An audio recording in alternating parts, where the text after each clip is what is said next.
Holy Back to the Future Part 2, Batman! Tiki here, and I have been in the process of watching through each and every episode of Batman the Animated Series, and by extension, Justice League, and soon Batman Begins. I'm watching the whole thing. Dragon, tell him why. Well, you see, folks, long ago, I made a vow to educate Tiki in the ways of Batman the Animated Series, serving as his spirit guide to Gotham in a way. But now, Batman's become part of a bigger universe, and the mission goes on as we enter the greater DCAU. So someone book Elton John, because we're making a funeral for a friend. That's right. It's the Hereafter podcast. The Hereafter recap of Justice League. God, this is not going well at all. Jesus. I think you're doing pretty well until that last part, You like the funeral for a friend thing? No, I love the funeral for a friend. Okay, thank you. I mean, you realize about that one. You know why I like the funeral for a friend thing, right? Why? That's what they called the event when they called the funeral part of the Death of Superman funeral. Really? I didn't even. I swear to God, that was not even intentional at all.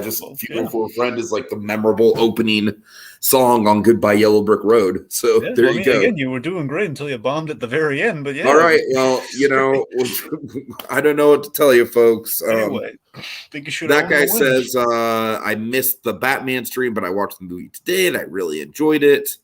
Cool. Till all are one Batman. What's Atomic Beast referring to? What? What's Atomic Beast referring to here? I am confused. Only till all are only. I wonder if it's like until there can only be one sort of thing. I don't know. Possibly, yeah. All right, so Dragon, this is by all intents and purposes, from what I can tell, correct me if I'm wrong, and if there's like another more accurate version of this somewhere, it is pretty much the DCAU equivalent of the Death of Superman. Yes, for sure. As I mentioned when we talked about, the Big Justice Lords episode, A Better World, they kind of took an approach where they kind of took elements from Death of Superman, sprinkled it into two episodes between this and, they introduced Doomsday. Let's just say Doomsday is going to come back a little bit more classically like the Death of Superman Doomsday. So those are basically the two times they've kind of pulled from Death of Superman in major ways. Uh-huh. I mean, it's also kind of like a clone story, but that's more in JLU. We won't. I don't know if we're going to have much crossover there in terms of our breaking down the episodes, but there's a clone thing. So with this, I really do like this episode quite a lot. You kind of warned me that episode 2 was not going to be very Batman centric at all, and it's not. We'll talk about it. We'll talk through it. That's kind of like the sort of the road that we run into when we talk specifically about Batman within Justice League episodes. But Dragon, this episode does have a big Batman arc, to be sure, and that is the arc of him wanting to believe that Superman is still alive and using his detective skills to try and figure out if that hunch is true. And I definitely think it's some really solid Batman stuff. I will admit, I don't know if there's like enough here between the two episodes to justify a full Batcave on it, but it's still a really solid story arc. I just like I said, I just think Part two is not a bad episode by any means. I want to make that clear. Like, we get some really fun Vandal Savage stuff. Honestly, that's the main reason we're covering, because you were digging the Vandal Savage thing, and like, I was a little on the fence about it, and he says, "Oh yeah, we got to finish up that Vandal Savage arc." Okay, fair enough. You're right. I do remember that. Yeah. So, folks, this is kind of like a little bit of it's weird to call the Death of Superman a little bit of a footnote, but alas, as far as the Batman stuff goes, it kind of is, but we'll be covering it anyways. Yeah, it's some strong Batman stuff, though. Indeed. All right, so Dragon, what's our background on this one? Okay, so this was directed by the great Butch Lukic, who did Injustice for All. He did Only a Dream. I forget which part of that he did. Let's say also he did. He boarded some of the stuff in the Twilight episode, which was great. So the writer on this was the incomparable, the wonderful, the dearly missed Dwayne McDuffie, who, of course, for our coverage, he did Maid of Honor with the big Wonder Bats episode, which also the previous Vandal Savage episode, basically kind of like standard Vandal Savage versus Nazi Vandal Savage, and now we have kind of end times Vandal Savage in this episode, so it's all relevant. So Dwayne McDuffie essentially, from what I recall, I think he also had hands on. Sometimes he's hands off in that he's in the room when they do a lot of the episodes. So if he didn't take full writing credit, I'm sure he was involved in a Savage Time, the introduction of that character. It seems that Dwayne McDuffie keeps putting Vandal Savage in things. He must really love that character. And also, he wrote the last thing Dwayne McDuffie ever wrote. One of the last things was All Star Superman, which was a great story there, Superman centric. And again, many people will attest, All Star Superman, kind of the better Death of Superman story that no one ever talks about. How great it is. Compared to Death of Superman. It's always like, we gotta kill him and bring in replacements. Oh no, maybe he's dying of like sun cancer, and maybe we spend some time with him. Maybe we do that. Do you think All-Star Batman and Robin just really overshadowed All-Star Superman in the grand scheme of things? In the grand scheme, just kind of tainted the All-Star name. In the grand scheme, yes, and I think Morrison's Batman stuff stole old Morrison's great. Morrison, his best story ever is All-Star Superman. It's one of the great Superman stories of all time that gets overshadowed by Batman in some way, shape, or form, whether it be Morrison or as you said, just like Frank Miller's crazy years on Batman. So let's see. So the studio worked on this was good old Coco, the refreshing Coco. So Coco, they did Injustice for All, Maid of Honor, and The Savage Time, and Twilight. So again, kind of our big Superman and Vandal Savage episodes. Apparently, there's some animation continuity mistakes in a few of the sequences here in the episode. I think they're barely noticeable, but apparently they're kind of like there. I think they're in some of the action sequences, a few mistakes here and there, but it's barely noticeable at all. That's the thing. Coco does such good work. It's like you barely notice any like little kind of blinks in the animations. They're that good. All right, so Death of Superman got everyone back in the Superman very famously in the comics, and it was always like throughout the DCAU, especially after Superman the Animated Series, the big question that they kept facing. No matter what project they took, all the big wigs at DC were like, hey, can you do Death of Superman? Can you do that? Well, you realize if we kill Superman, it's not really like we can bring him back it's like, hey, we killed Superman, we're going to bring him back at the end of the season. It's going to be a little weird. Yeah. So there was always that question of, well, when are you going to do this Superman? So again, this led to ultimately there were 2 film attempts in animation that had mixed results with Superman Doomsday and the 2-parter that we talked about, at least the first part, Death of Superman. And obviously in live action with the Snyder film, which, well, let's just say there have been 2 live action attempts, neither of which went well. Superman Lives and BVS. Let's just say that much. So assumedly, McDuffie and company, they wanted to adapt essentially the best part of Death of Superman, which I think many people would agree is the World Without Superman section and Funeral, and more specifically with this episode, Funeral for a Friend. Mm-hmm. And again, it had the most substance, had the most heart, and had the most stuff to talk about. And again, long term, the strategy was to adapt elements that kind of made a stance again, as I told you, with the whole Doomsday fight and kind of stuff like that. And it's kind of funny, like we kill him off, but we add like an old school sci-fi adventure as a way of returning to status quo. So you feel like you got your money's worth this episode. It's not like a cheap, like we're cashing in on Death of Superman only to bring him back in part 2. It's like, it felt like Superman went on a journey. Yeah, I hear you. Yeah. All right. So that's about it. Yeah. Anything in the comments we should highlight or before? Let me check. Probably. Let's see. That guy says Batman wants us to think he's sad that Superman died, but we know in his head he's like, "Oh, loser! I'm a human and I lasted longer than you." Oh God, fat guy. Batman hates going to funerals in the Justice League episode. Imagine Lord's Batman going to Flash's grave and placing flowers. Yeah, remember the Justice Lord's Flash died, which is why they kind of turned, everything turned south in that world. Let's see. Dwayne McDuffie also did All-Star Superman, where Superman is supposed to die, as you pointed out. Okay, we're good. All right, let's break it down. Primarily in part 1, let's break it down. So we have the Superman Revenge Squad, consisting of a bunch of basically all the Superman rogues. You got Metallo, we got Toyman, Calabac, Livewire, and the Weather Wizard. So what would you think about these guys, Tiki? Okay, I'm not a fan. Just the whole just the whole Metallo's cool, like on his own. Like I'm kind of familiar with him from other stuff, but literally everyone else they feel like rejected Big Hero 6 villains. Oh, that's a little. Come on, man, that's a little mean. Yeah, I know it's mean, but I don't know. I just like it's Dragon. There is very much a disconnect here for me personally at this opening action scene because it is going to get into such serious territory. And yet we have characters like the Toy Man and the Wizard, the Yes. Weather Wizard. Try saying that like 5 times fast. I don't know. Yeah, like the fact that the Toy Man literally kills Superman. Well, not literally, but you know what I mean.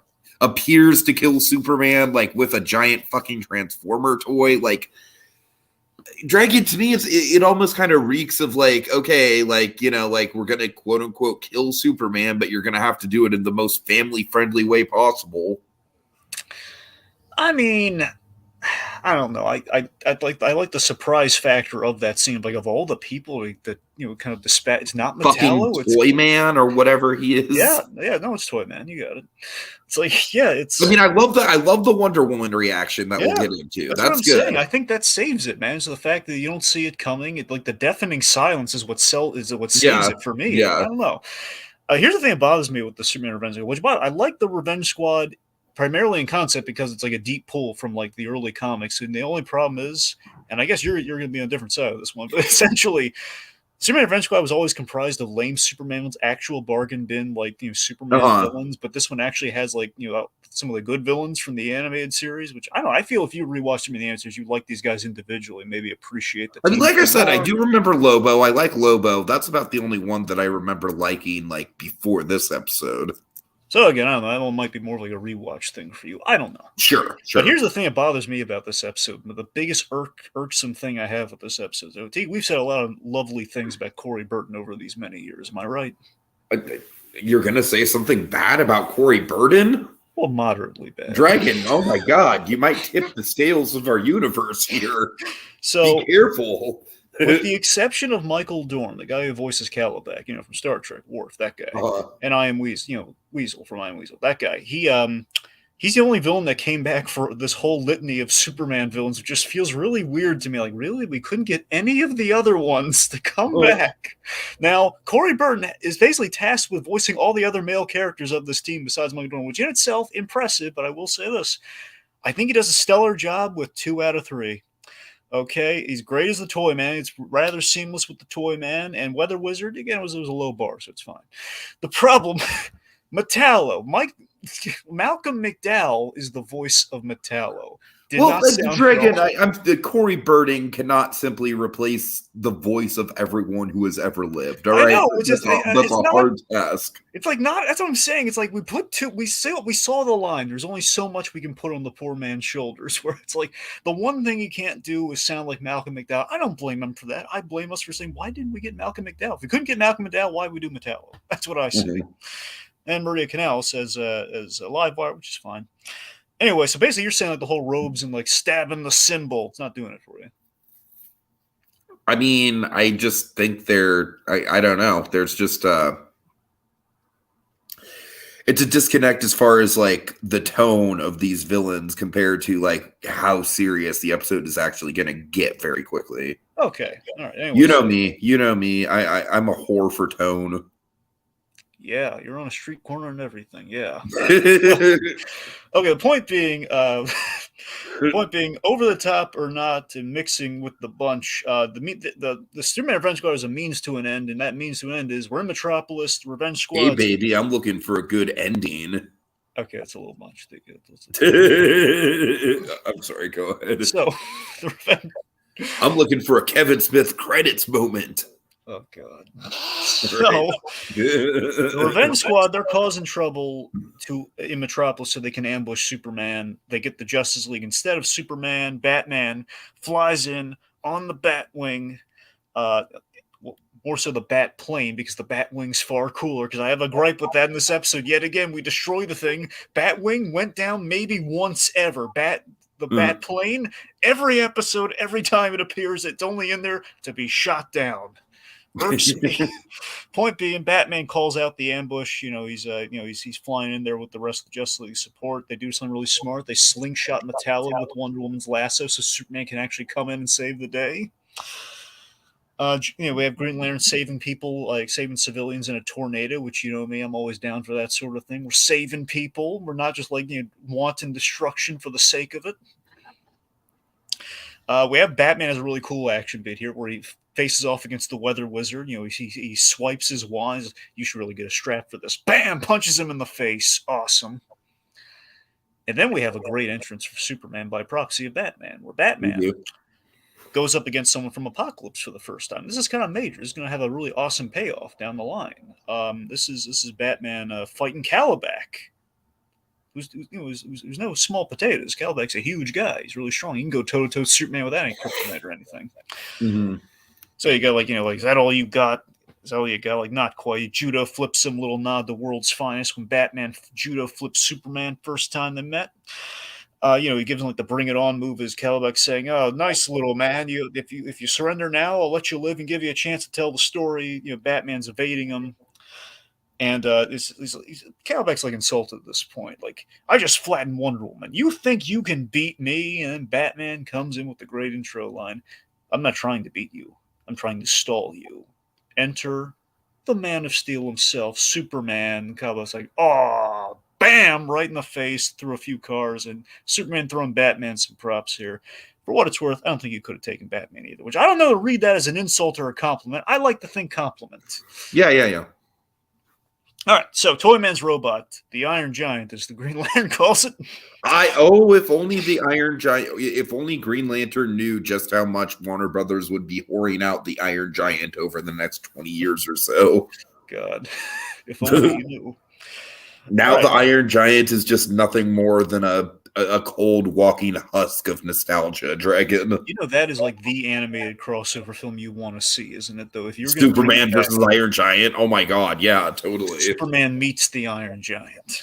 You know what? I'm not going to lie. If they pitch that as a standalone animated film, all my reservations about, you got to just leave the Iron Giant alone, man, would go out the window. I wouldn't want to see that. You're going to rust with all the tears that are going to be shed at Iron Giant having a hero worship moment meeting Superman. Or just in general, could you imagine if Brad Bird came back and wanted to do an Iron Giant too? That'd be rather shocking. I'm just saying, that would be cause, if Brad Bird wanted to do it, that would be cause for me to be interested in Warner Brothers doing the franchise. Only way that'll ever work. Only way. Right. Otherwise, it's going to be, okay, that's it. We have no scruples. Warner Brothers, they've shot themselves in the face. Okay. Pretty much. So Toyman's robot is blasting these disintegrating kind of balls all around him. Batman and Superman, they're saving people. And I'm sorry, Dragon, but Toyman in particular, dude, he really feels like a Big Hero 6 villain. I mean, in concept and execution and voice. Well, remember, Big Hero 6 was taking a lot of cues from the Toyman. Okay, so I'm sure that's a little more like Big Hero 6 saying, man. I'm just saying, it's this episode has a little bit of a weird disconnect of of the guy who ends up killing, quote unquote, killing Superman, essentially being a Big Hero 6 villain. I mean, I'll tell you, even with that, it'd basically be like if Noodle Burger Boy brought down the Caped Crusader, or brought down, not Batman's a Caped Crusader, brought down the Man of Steel. Yeah, I'll tell you, man, even with that in mind, it takes me back to one of the best Batman moments that we've talked about before, where Batman's lamenting over what's going to take him out. It could be Joker, could be Two-Face, could be some punk that gets lucky. And that in the superhero game, you don't know what's going to take you out. It could be anything. Okay, but that doesn't. That still. And again, ultimately, he's not. This is a stupid character. It's the fact that he didn't really do it too. I mean, I'm sure saves it a little bit. right, sure. The point being, Toyman lucked out. We call out in the episode that he lucked out, so I think it's fine. Anyway, so Toyman, he can't hit Superman, but he can go after Batman and Wonder Woman. And Superman, he saves the Holy Trinity of DC essentially by sacrificing himself. And I don't know, Tiki, you spoke of Back to the Future too with your Holy, and this is what I thought about this moment. I wonder if you had any of this. So after Toyman gives his creepy Superman go bye-bye, the deafening silence and that little scrap of cape falling down, you see like Flash holding the little girl he just saved, Martian Manhunter being helped out by the cops, just deafening silence. It's like when Doc Brown gets hit by the lightning in Back to the Future 2. That's right. That is why I went with my Back to the Future Part 2. Right? I mean, yeah. I mean, how amazing is that deafening silence and rainfall? It's such an epic moment of like, dear God, he's gone. And then Wonder Woman just goes to town on Noodle Burger Boy. I mean, Toy Man. It doesn't help that he looks like a Bob's Big Boy. No, it doesn't. It doesn't. That was always the creepy thing. The fact that you never saw Toy Man's. They really played him up like a Batman villain when in his episode Superman Answers. Like he's like a fake head, and he looks like he's a man child with dangerous weapons. I don't know. It's really anyway. Point being, Wonder Woman, tears in her eyes, man. I love how they animated this. Tears in her eyes. She flies up. I'm gonna say this is probably the most powerful Wonder Woman bit that I've seen in this continuity so far. I think you'd be right. This is probably the MVP moment, if not one of the big MVP moments for her. So yeah, she just crashes through this thing. Like Toyman's like it has like an acid squirt gun. It's full of acid. Just like slaps it out of the way. I'm not playing. Just grabs him and says, what are you going to do to me? It's like Toyman clearly didn't think this through. I don't think he really thought this plan was going to work at the end of the day. He's just getting grabbed by the scruff of his neck. I'm going to punch a hole in your head. Susan Eisenberg, she's so intense in this moment. Yeah. It takes the Flash. And again, Rosenbaum bringing it big time in this episode. I mean, you've been speaking with a better world to like, the emotional gravitas of the Flash lately. So, I mean, he comes in here and saying, hey, we don't do that to our enemies. Speak for yourself. I'm trying to speak for Superman. Mm-hmm. So ironic, given for years he's tried to kill Superman on Smallville with the voice actor. It's kind of funny. right, exactly. Yeah. So we have this. I love this. What do you think about the score in this episode, man? Because we have like the score playing as Batman like grasp on. I got to admit, it was nice. I don't really have a ton to say about it. I might have to watch it again, specifically listening to the score in mind. But okay.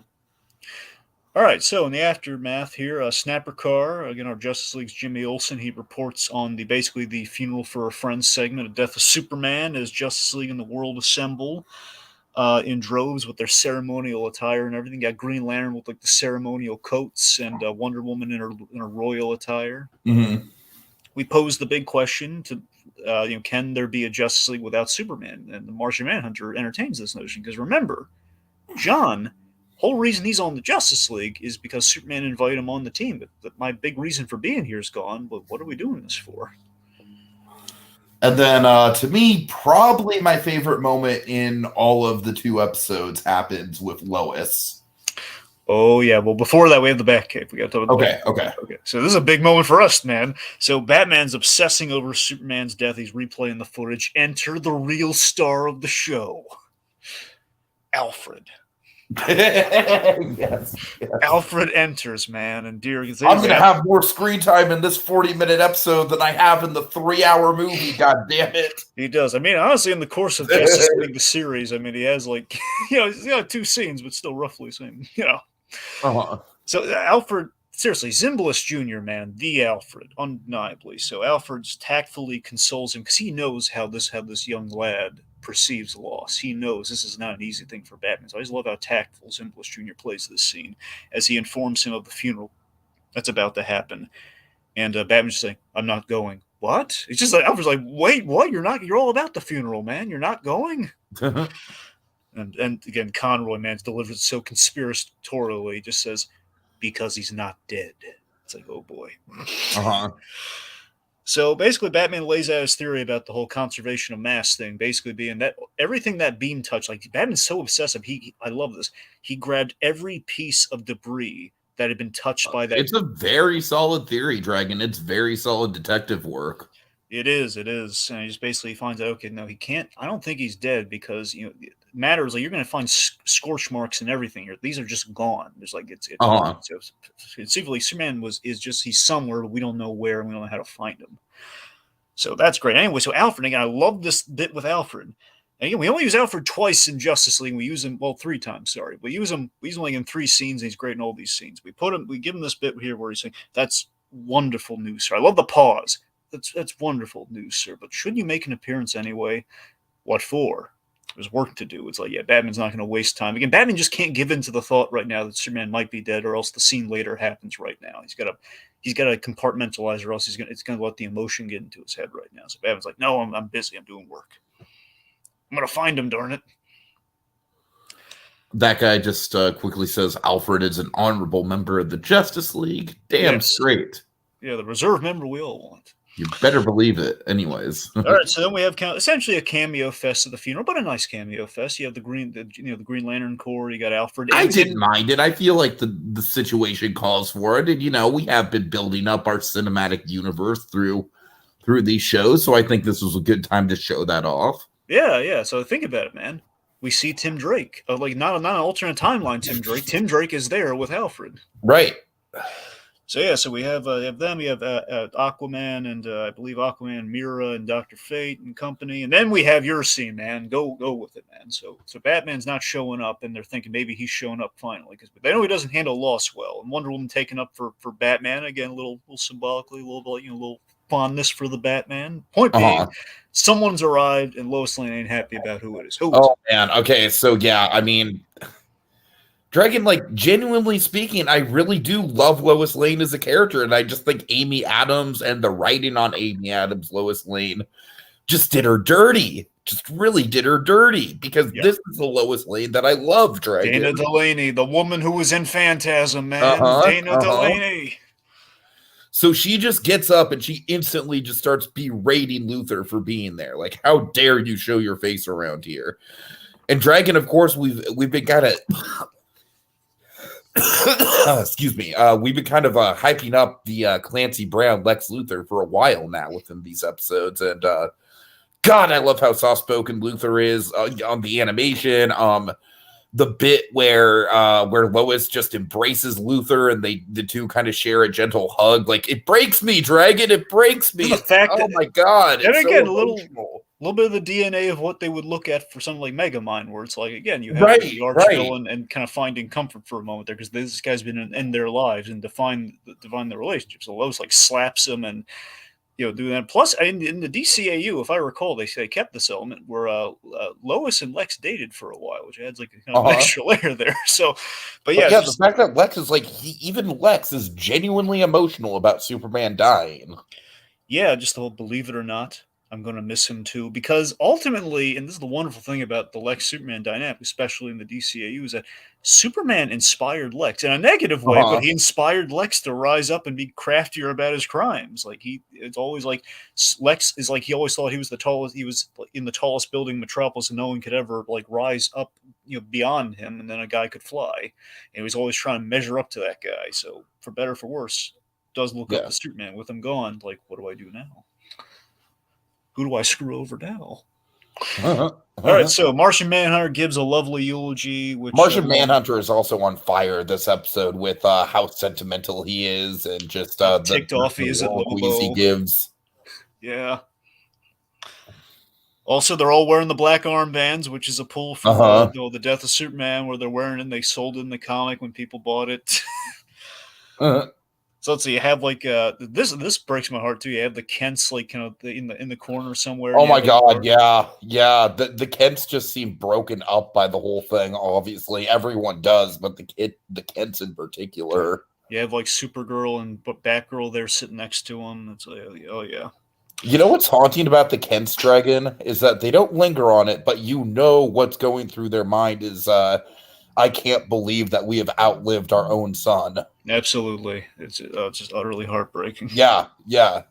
And again, the fact that the age-old thing with the whole death. I mean, Death of Superman. If I recall in the comic, it was that they couldn't go to the funeral because that would have given it away who he was. Oh man! Oh, so they had the funeral was televised. So that's the only way. What they did, Tiki, you get break out the tissues, man, the inside-out tissues, because what they had. That guy does make the point. It's like if Batman died, Joker would be upset, not exactly for the same reasons as Lex was Superman, but still, I was thinking about that for sure. I mean, we saw that in the whole Man Who Killed Batman episode for sure, yeah. Right. Oh yeah, for sure. Give him a eulogy and everything. So anyway, yeah, in the actual Death of Superman book, what happened was they televised the funeral, they watched it, and they basically buried this little box of mementos of stuff from when he crash landed, like baby toys that they got for him. They buried it in the backyard symbolically to bury their son. Anyway. So, so Martian Manhunter gives a lovely eulogy, and Carl Lumbly again just acting the heck out of this. Essentially, we should strive to accept the gift that Superman gave us, and basically what his mission was, and pass it along. And our tribute. And this is the thing that broke me. I completely forgot about Dwayne McDuffie, one of the finest writers they had in the DCAU, by the way. Where Dwayne McDuffie put it as, because he loved Vandal Savage and the Martian Manhunter. As our tribute to Kal-El of Krypton, the immigrant from the stars. It's like, oh, the immigrant from the stars, yeah, who taught us all how to be heroes. They all pallbear the ceremony, and this is a bit they lifted right from the whole funeral for a friend bit. Wonder Woman spots Batman in the shadows, just peeking in on the funeral. Very nice, very classy. And again, even the whole Superman Lives thing, Kevin Smith always trying to get Batman in the ceremony some way or another because of this bit. Tom B says, never before have I heard crying out of the characters. Credit to Dana Delaney. Yep, and Andrea Romano for getting those performances out of those actors. All right, so then we have the reception. This is a lovely scene, man. But yeah, Drake, I'm sorry. I just want to go back. Like Sure. And just echo you. I also really love the idea of like Batman being in the shadows at the funeral. Like he has a presence, but it's at an arm's length. That is very much on brand with the character, to be sure. Yeah, I loved it. All right. And the fact that that it's literally just a shadow that you see. And again, I love that in the background, a little bit of that Wonder Woman Batman dynamic where she's the one who sees him. She's the one who keeps reaching out to him throughout this episode. Little bits. It's those subtle things. All right, so we have the reception, was just an utterly lovely scene of the Justice League after the solemn affair. You know, they're reminiscing about the fun times with Superman, where Green Lantern's telling his grenade story, where Superman like caught a grenade once and it blew up and said, "Hey, are you okay?" "Fine, how are you?" It's adorable. And Martian Manhunter is like they're raising a toast, and then Manhunter's like is raising the question of who's next in the roster. It's an old time to talk about it, but we should talk about it. So who's our eighth member? Who's our next guy to fill in? So they're throwing out names like Aquaman, who of course everyone and their mother, because Super Friends is thinking Aquaman. Metamorpho, who is basically Green Lantern's buddy in one of the earlier episodes. I don't think I showed you that one. The point being Metamorpho, and then you had Supergirl, logical Superman fill-in. So Wonder Woman votes to make Batman a full-timer. I mean, frankly, I think Supergirl probably would have been the best option just as far as replacing the power set goes, right? I mean, yeah, if you're just replacing the power set, yeah. So? No, sure. I mean, yeah. Anywho. So Wonder Woman calls Batman to make him a full-timer, which again, classically with the Justice Batman just coldly like shoots her down flat. Because again, he wants to no, we shouldn't be talking about replacements. I'm find busy. I don't want into your stupid club. But I love that what he's not saying is in that scene. She knows that he's grieving, and ultimately what Batman's not saying is he's not dead. Like, don't be but he doesn't want to sound crazy. He doesn't want to sound like he doesn't have it founded quite yet. He's not dead. I'm going to find him. We don't need to worry about any of this sort of replacement talk. Sure. Of course, Flash just reads this. Let's go with Aquaman. He could pick up like Batman's like pompous jerk department. He could do that. So, anyways, just as Wonder Woman's like taking up for Batman, enter the real replacement for Superman. Oh God, Lobo. All right, Lobo, voiced by the great, the incomparable Brad fucking Garrett.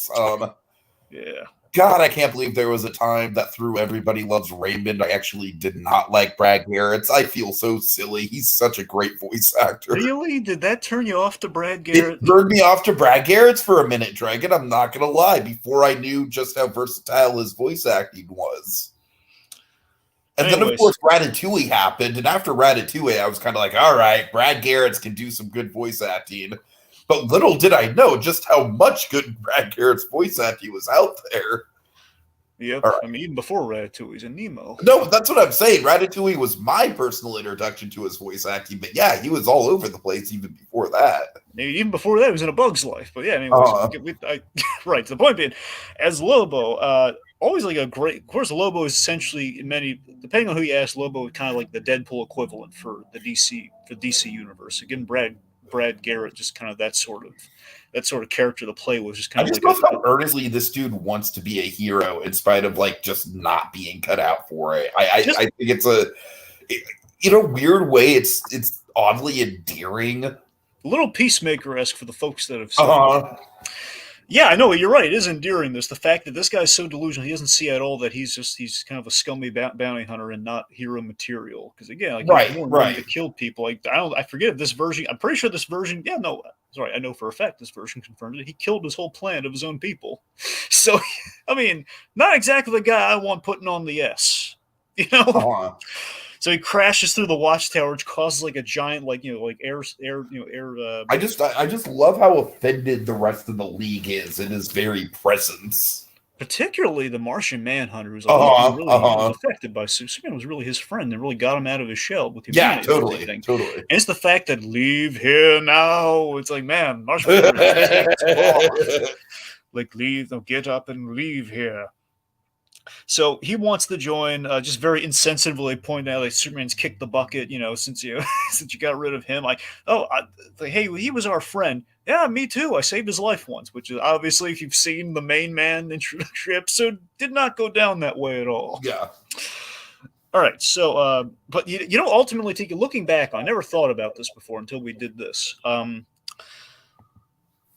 We found in using Lobo in this episode, we found a really clever way of, obviously we can't do the full Death of Superman event, nor will we necessarily want to, because it's going to be a lot of convolution, and you probably have to drag on for more than a two-parter. You have to do a lot of stuff.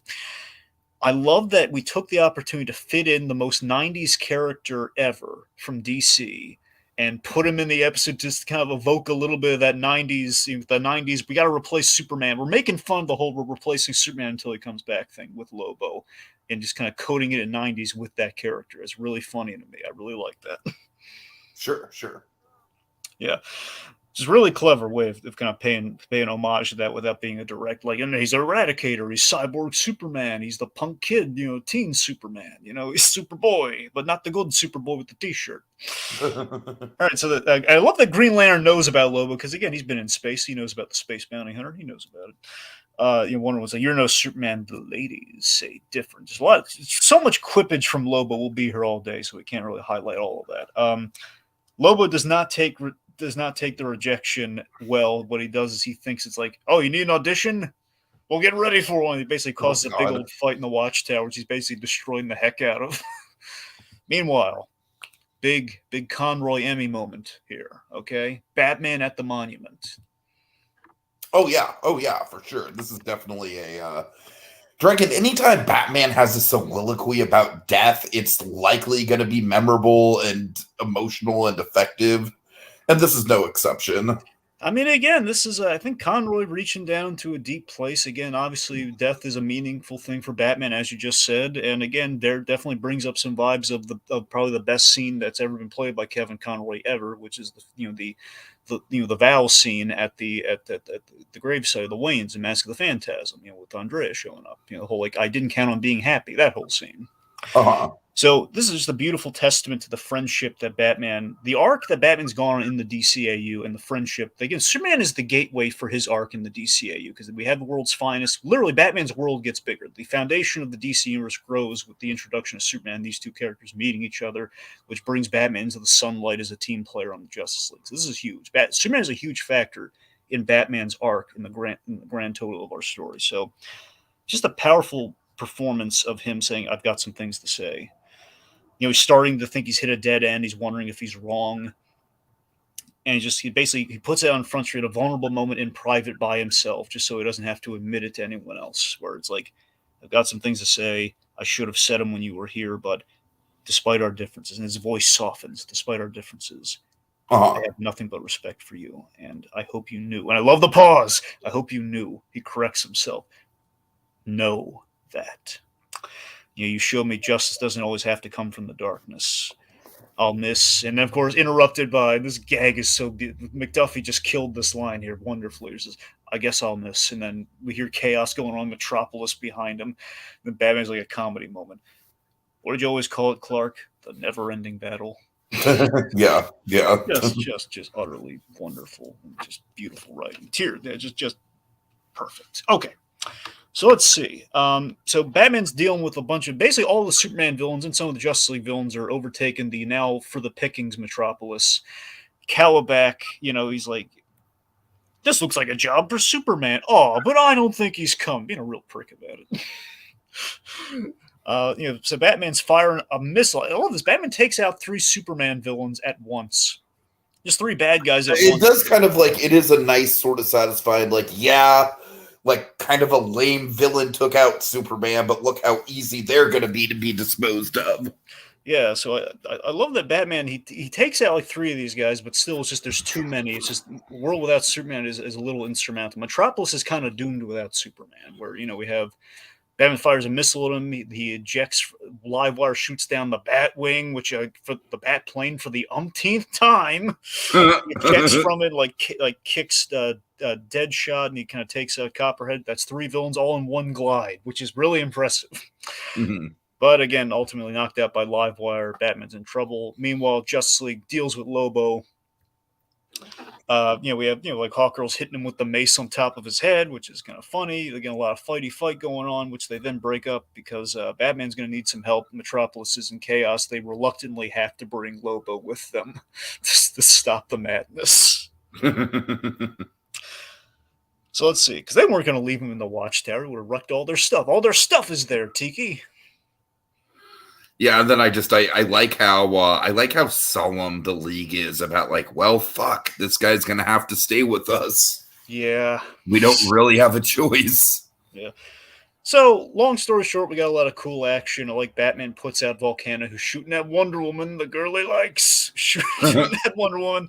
There was a point made about Volcana by Atomic Beast saying Volcana got saved by Superman, yet she celebrates his death. Yeah, they were Volcana and Superman actually were on good terms, but it's kind of time passes, villain sour. That's how that goes. So Batman puts out Volcana. Lobo is fighting Calabac. So again, kind of a mano-a-mano Superman battle, but Lobo taking a little far. Say uncle. He makes Calabac say uncle.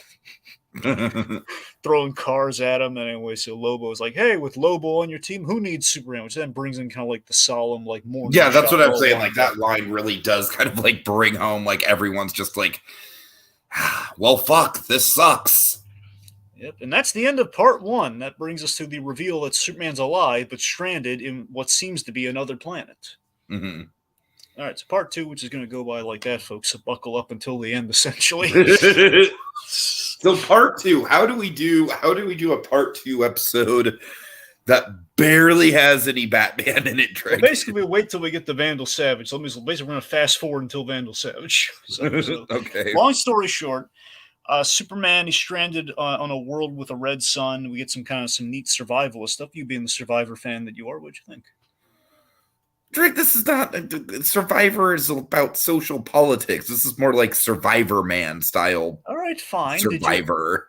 All right, well, fine. Do you actually think that Survivor is about survival? That's cute. That's adorable. You know what I really think?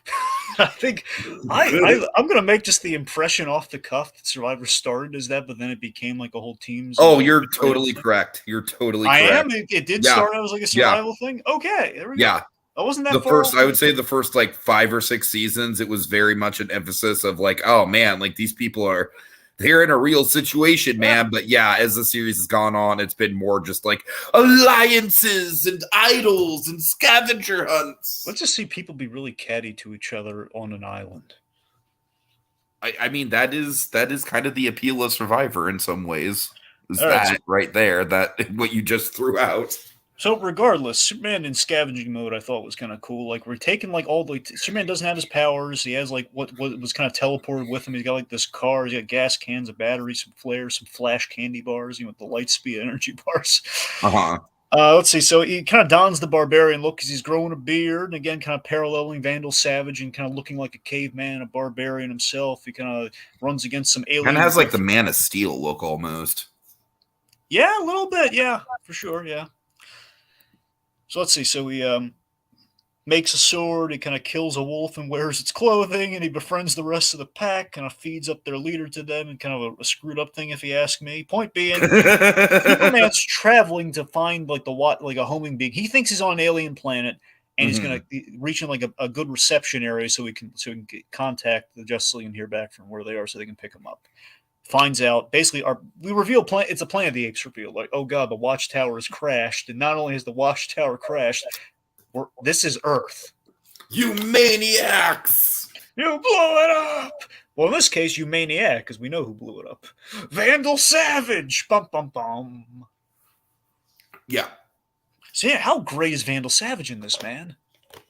I mean, it's definitely. I think you're probably a little bit more hyped up about it than I am, since because you just, you're more closely tied to him. But yeah, it's a really cool idea for sure. Yeah. So it's.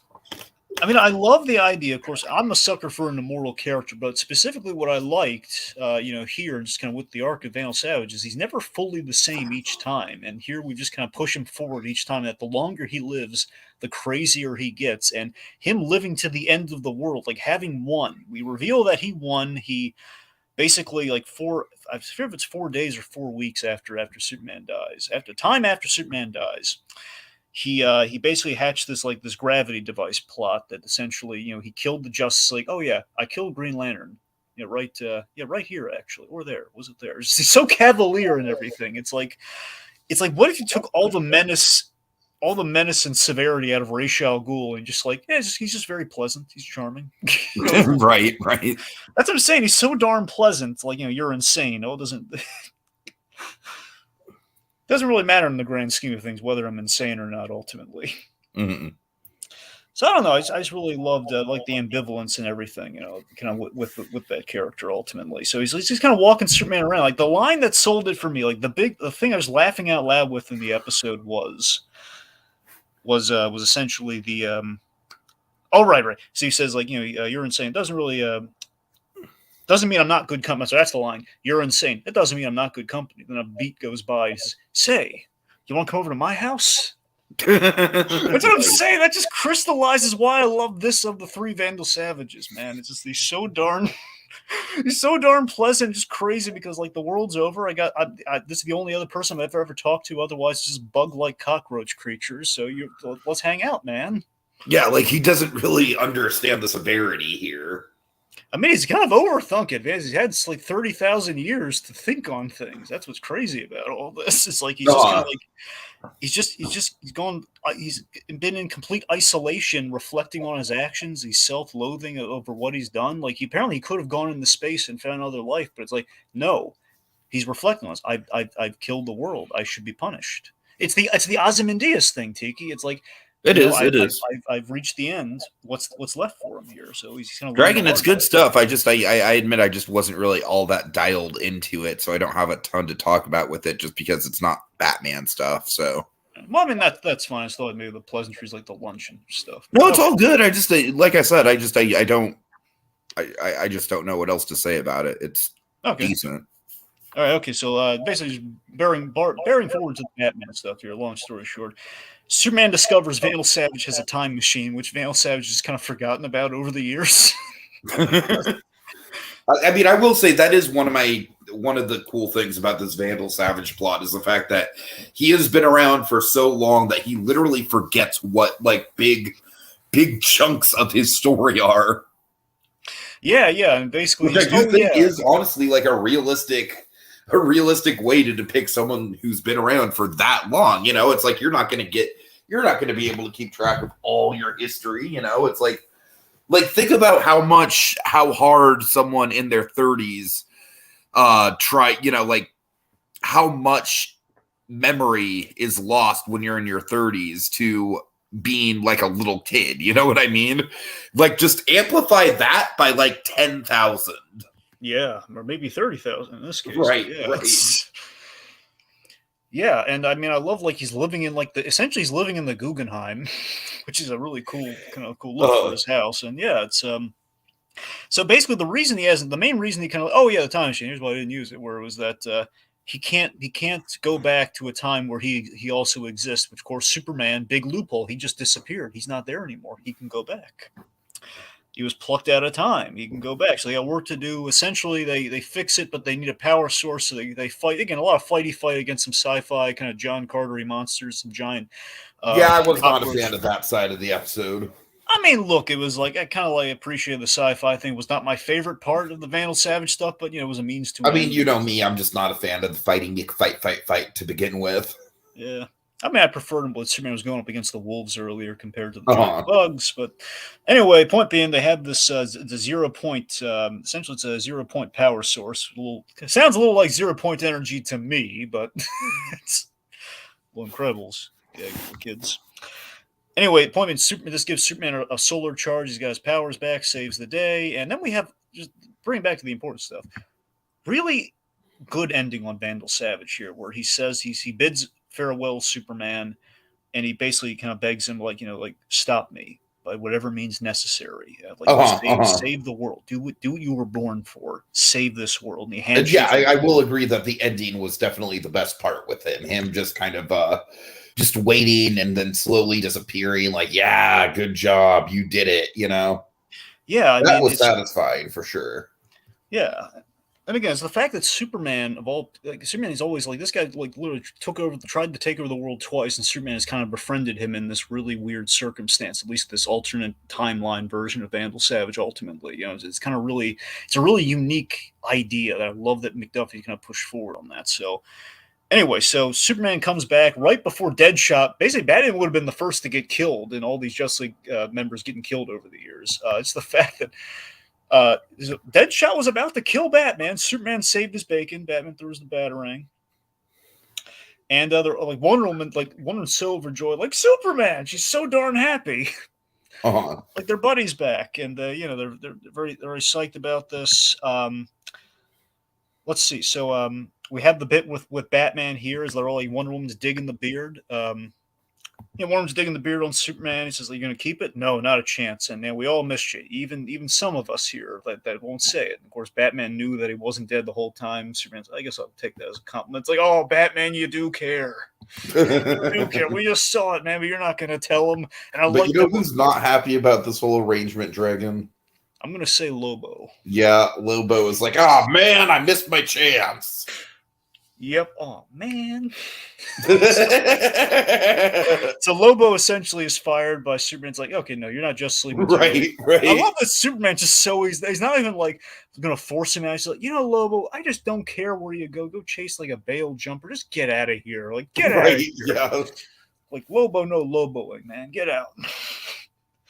So anyway, so before that, Vandal Savage told him essentially how he did the whole gravity thing was he stole Dwarf Star material from the Atom, Ray Palmer. So they got it before we can shave and change in the clothes and everything. Well, we gotta go deal with something. We got a job to do, and then we had the Vandal Savage ending, like you said, which is just, to me, man, gets me so emotional to rewatch this thing. No, the Vandal Savage ending is definitely like the best part of the second part of the episode. To be sure, it definitely puts into a lot of context. It's like one of the things that I really dig about just the DC AU villains, just in general. They all have a lot of humanity to them, from what I can tell.